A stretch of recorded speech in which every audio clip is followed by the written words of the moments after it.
يمكن يكون ذلك اللغط قد صدر بعد تصريح لي أنا شخصيا، ولذلك التصحيح يمكن يكون مهم جدا. أنا تكلمت عن إطار تعاون اقتصادي بين البنك الإسلامي للتنمية ودولة الجزائر. هذا ما نسميه Country Economic Framework.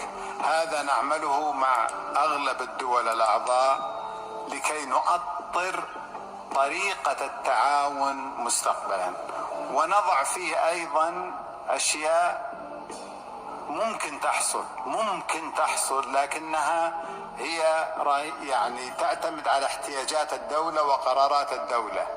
فهذا الإطار وضع كما وضع لدول كثيرة جدا، وهو متاح. إذا أرادت الجزائر أن تستفيد منه فهو متاح، وإذا لم تستفد منه فهو باق في البنك الإسلامي للتنمية.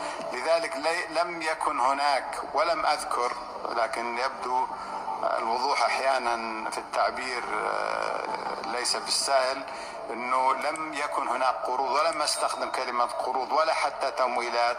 فقط ذكرت أن هناك إطار تعاون بين الجزائر والبنك الإسلامي للتنمية يمكن أن تصل إلى سقف 3 مليار خلال 3 سنوات إذا الجزائر قررت أنها تحتاج هذه المبالغ. هذا كل ما قلته، وهذا كل ما يعنيه ما قيل، وغير ذلك يعتبر لغط.